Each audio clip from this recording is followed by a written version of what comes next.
Executive and Registration. I am Pallavi with you again with the lecture series of Sale of Goods at 1930. Friends हमने हमारे last video में section 50 और 51 cover कर लिया है और आज हम जा रहे हैं सेक्शन 52। ये सेक्शन जो 52 है ये थोड़ा इजी है बट सेक्शन 53 थोड़ा मुश्किल है, तो इसे आज हम अच्छी तरीके से समझने की कोशिश करते हैं। लेकिन इससे पहले अगर आपने मेरे चैनल को सब्सक्राइब नहीं किया तो प्लीज जाके कर दीजिएगा, क्योंकि आज हमारा 1-2 दिन में सेल ऑफ गुड्स एक्ट भी कंप्लीट हो जाएगा और हम नया एक्ट शुरू करने वाले हैं। तो देखिए सेक्शन 52 में क्या कहा गया है, how stoppage in transit is effected. तो देखिए सेक्शन 51 में जो हम ट्रांसिस के बारे में बात की थी कि ट्रांसिस क्या होता है, ये ड्यूरेशन क्या होता है। अगर कोई भी गुड्स ट्रांसिस में चले गए हैं, ट्रांसपोर्टेशन में डाल दिए हैं, तो अगर उसे स्टॉप करना है, देखिए हमने सेक्शन 50 में देखा था कि कब ट्रांसिट को जो गुड्स जाते हैं तो उसे स्टॉप करने का राइट सेलर को होता है। तो अगर यहाँ पे राइट अगर सेलर का अराइज हो गया, मतलब बायर इंसॉल्वेंट हो गया या कुछ ऐसे प्रॉब्लम्स अराइज हो गए हैं कि अब सेलर को राइट आ गया है कि वो स्टॉप कर दे ट्रांसिट में ही गुड्स को, तो यहाँ पे बोला गया है कि how stoppage in transit affected, ये कब इफेक्ट करेगा और ये आपको कैसे करना चाहिए, ये बोला गया है सेक्शन 52 में। द अनपेड सेलर में exercise is right of stoppage in transit either by taking actual position. देखिए अगर आप प्रीलिम्स के लिए जुडिशरी की तैयारी कर रहे हैं तो देखिए ये मैं जो वर्ड अभी बोर्ड्स पे लिखूंगी वो बहुत इंपॉर्टेंट है। तो हाउ स्टॉपेज इन ट्रांसिट, तो किस तरीके से ट्रांसिस में हमें स्टॉपेज करना है। तो पहला बोलता है सेक्शन 52 का कि एक्चुअल पोजीशन, ठीक है कि नहीं, एक्चुअल पोजीशन में लेना है गुड्स, पहला पॉइंट है, ठीक है। मतलब जाके गुड्स ले लेने हैं भाई, गुड्स नहीं भेजेंगे, ट्रांसिस में ही रोक लिए है गुड्स, एक्चुअल पोजीशन सेलर ने उसका एक्वायर किया है।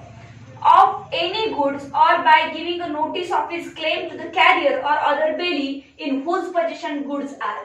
देखिए सेकंड पॉइंट बोलता है कि नोटिस देनी है। नोटिस किसको देनी है, एक तो बेली को देनी है या फिर कैरियर को देनी है या फिर गुड्स जिसके पोजीशन में है उनको नोटिस देनी है, ठीक है। ये तीनों को भी हम नोटिस देके क्या कर सकते हैं, गुड्स को ट्रांसिट में ही रोक सकते हैं। ये राइट किसका है, सेलर का है।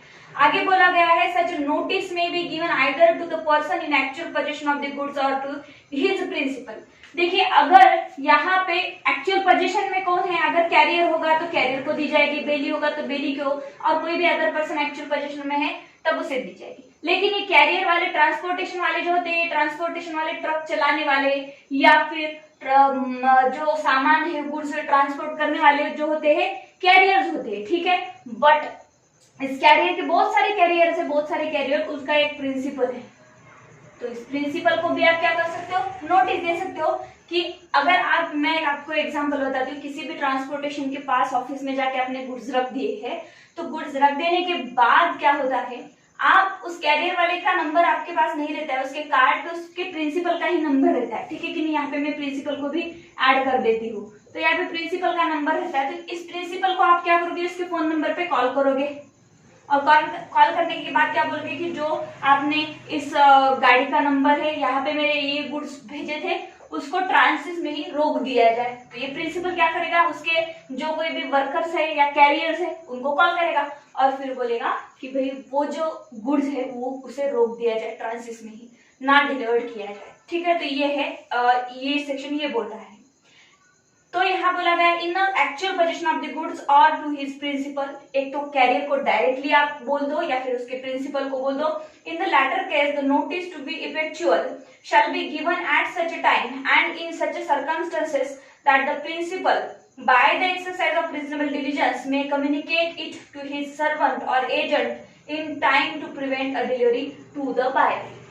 तो देखिए यहाँ कहा गया है ये जो ये नोटिस है ना, ये नोटिस कोई राइटिंग की नोटिस नहीं है, ठीक है कि नहीं। नोटिस मतलब किसी को जानकारी देना, किसी को बताना, ये भी अर्थ यहाँ पे बताया गया है नोटिस का। नोटिस यानी ऐसा नहीं है कि कुछ कागज ले लिया उस पर लिख लिया, नोटिस किसी भी प्रकार की हो सकती है। नोटिस मीन्स किसी को मालूम करना या फिर मालूम होना।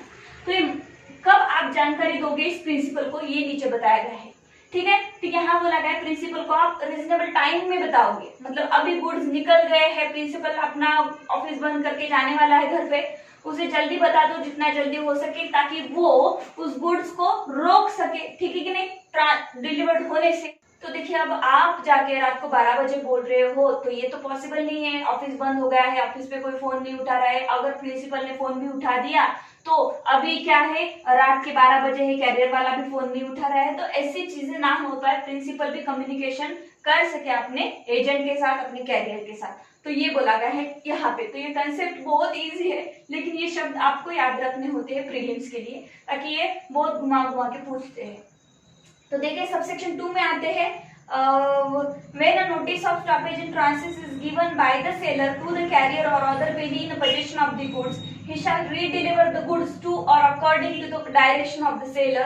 The expenses of such a redelivery shall be borne by the seller. तो यहाँ पे बोला गया है कि जब नोटिस मिल जाएगी स्टॉपेज में, ट्रांसिट में, तो जब यहाँ पे बोला गया है, यहाँ पे सीधे सीधे बोला गया है कि जब भी नोटिस दी जाएगी तो स्टॉप किया जाएगा, ट्रांसिट डिलीवर नहीं होगा, तो उसके बाद ये जो गुड्स है वो रिटर्न हो जाएगी किसके पास, सेलर के पास। और ये रिटर्न का जो खर्चा आएगा, ठीक है कि नहीं, रिटर्न का खर्चा कौन बियर करेगा, सेलर बियर करेगा, ठीक है। तो यहाँ पे इतना ही बोला गया है कि he shall redeliver the goods to according to the direction of the seller. ये कैसे डिलीवर करेगा, प्रिंसिपल या फिर कैरियर या फिर बेली, जैसे डायरेक्शन दी है सेलर ने कि यहाँ पहुंचा दो, मेरे ऑफिस पे पहुंचा दो, मेरे फैक्ट्री पे पहुंचा दो, तो जहां से वो डायरेक्शन दे रहा है वहीं से पहुंचा देंगे।